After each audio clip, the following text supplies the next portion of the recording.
And good morning. Welcome to Hot Seat. My guest is no stranger to your vote counts. Hot Seat fans, Collin Walke, good to see you. Good to see you, Scott. Now, you're no longer in the legislature. You're now in private practice at Hall Estill, and your specialty is data and security. We're going to talk about that. But today I want to talk about artificial intelligence, AI.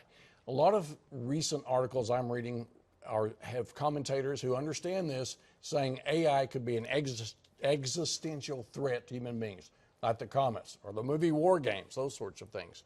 So let's break it down to the simplest pieces about what AI is and why the hysteria about it.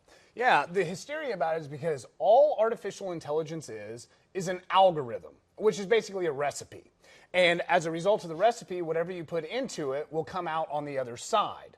And so the concern with artificial intelligence is if you put bad data in at the beginning, you're going to get bad data out at the back. GIGO, garbage in, garbage out. Garbage right? in, garbage out. Absolutely. Also, racism, not object sort of data. I mean, that's the concern because it's a model using data, and if the data is bad then you get bad results. For example, there was recently a case in federal court where an attorney used artificial intelligence to draft his brief and cited to 4 fictional cases, and that lawyer then got sanctioned because the artificial intelligence isn't necessarily giving you facts or the truth. Artificial intelligence is simply giving you the garbage in, garbage out scenario.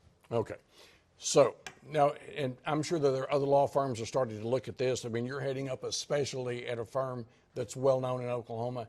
So this apparently is not just something for the science nerds to be talking about. This has real life applications and real life problems. Absolutely. So, for example, there's a great movie that I would recommend people who are interested in watching called Coded Bias. And that talks about facial recognition. So if you've ever gone to the airport and gone through customs, for example, it takes a scan of your face, a biometric information imprint.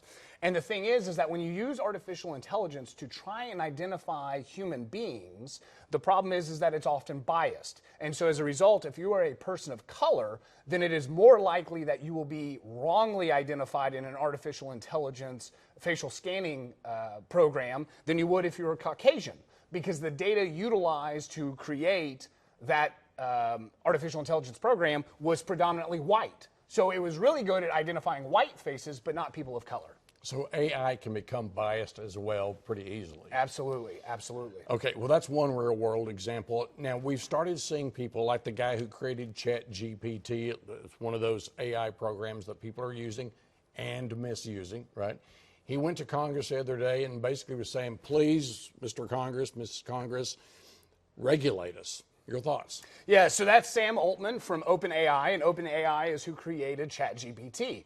And just like Mr. Zuckerberg did when Facebook came under scrutiny from the federal government, he went to the Capitol Hill and said, please regulate us. The problem is they say one thing and do another, because just a few days after Sam Altman testified in front of Congress, he then spoke about the fact that OpenAI and ChatGPT are getting ready to remove themselves from the European Union because they're being regulated. So the proof is in the pudding that they don't really want to be regulated. They're just telling the federal government, please do this as a show of good faith to the community, not any real intention to do so. Well, that was a PR move. It was absolutely a PR move. Okay, and so if Congress were to start looking at regulating OpenAI, they would start pushing back. Yes, and for example, more than 50,000 scientists, entrepreneurs, and engineers, including the good old capitalist Elon Musk, for those doubters out there, recently wrote a letter that said, please do not deploy any further artificial intelligence products to the public out of severe concerns about algorithmic manipulation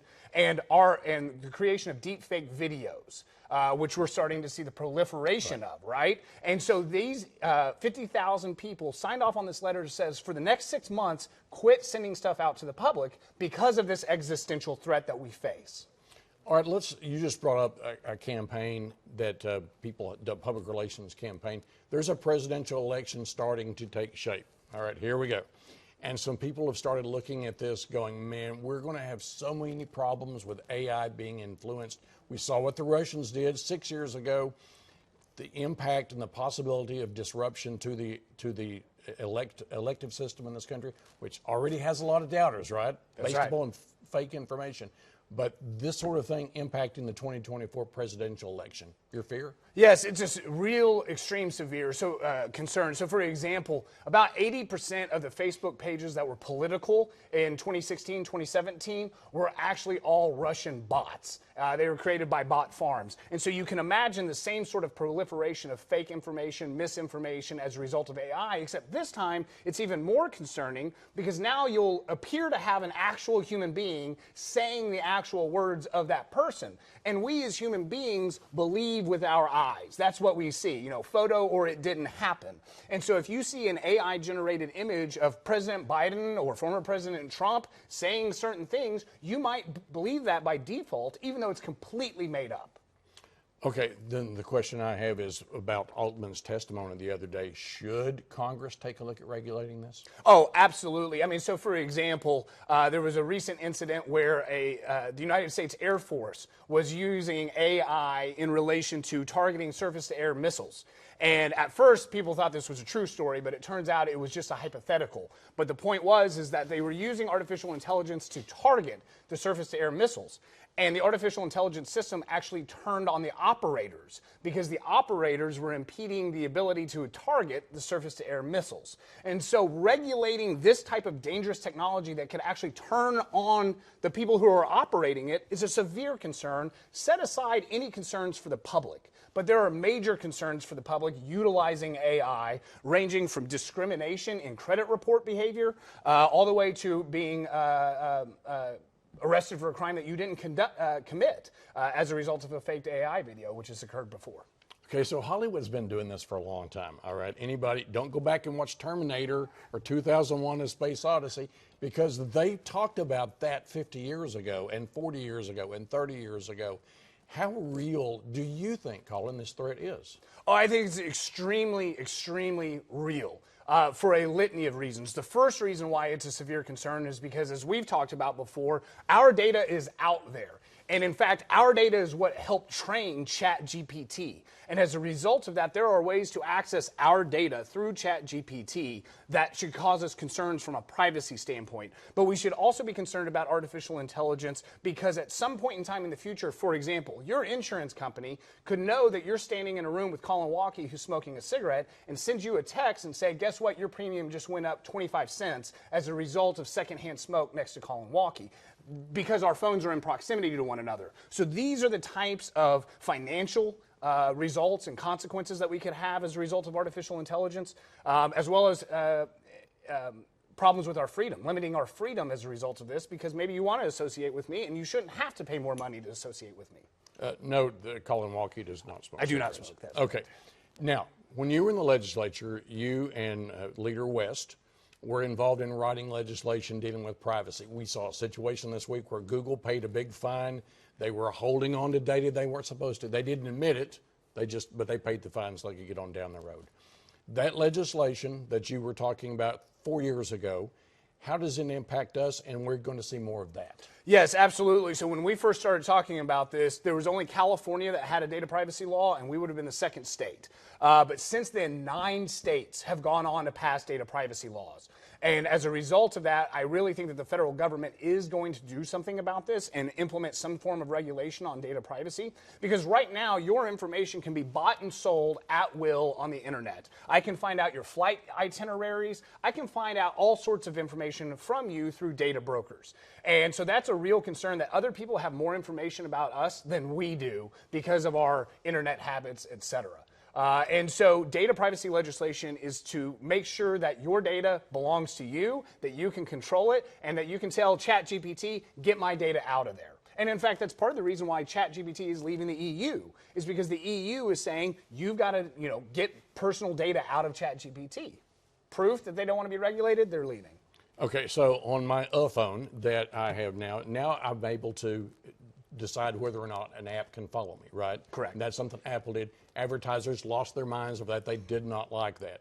A lot of folks, especially in our state, are not crazy about the government getting involved in anything, okay? So as we start moving forward and people start seeing discussions like this and moving forward and they get concerned about AI, how are Oklahomans, this is kind of my final question, how are Oklahomans supposed to communicate with their federal delegation their local delegation. What do we say? What should we be targeting them in terms of topics? Do lawmakers understand this very well? Yeah, that is a big problem because just like artificial intelligence, technology moves quickly and technology is complicated. People think about neural networks, they think about artificial intelligence, and that sounds all very high-minded, but if you just break it down to the point of it's a recipe, right?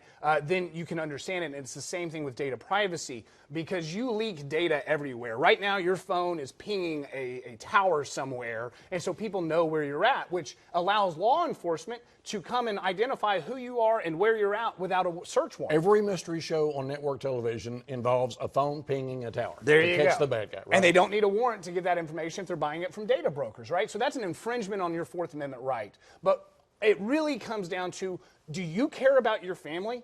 Because if you are a state legislator, if you're citizens of the state of Oklahoma, if you're a senator at the federal level, you care about your family. And right now, if you use Alexa and somebody, and you're using Alexa, somebody back at the home office at Amazon for quality control has to make sure that what Amazon interpreted you as saying is correct. So your most sensitive conversations in your household that are being picked up by Alexa are being listened to by somebody else. And that should severely concern every single person who cares about their privacy and their children's privacy in the state of Oklahoma. Yeah, that sound you heard was the Alexas in my house being thrown out the window by Candace after that one.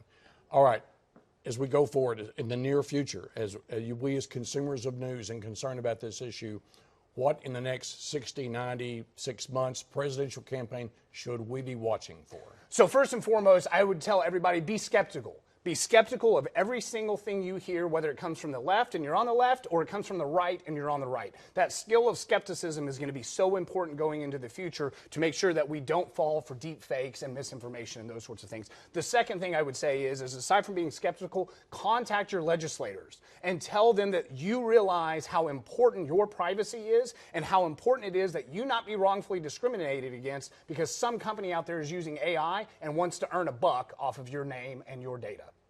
Collin Walke is special counsel at Hall Estel, and I'm really tickled that you're here today. We have this sort of discussion, which, by the way, wouldn't be having this discussion, it hadn't been for 40 some odd years ago. Your Uncle Brian Walke, rest in peace, said, hey, Mitchell, you should be doing this. There you go, and you're great at it. Thanks very much, and thanks for being here. Thank you. Thanks for watching Hot Seat. See this again at news9.com/YourVoteCounts, and follow me on LinkedIn, Facebook, Twitter, @Mitchell Talks.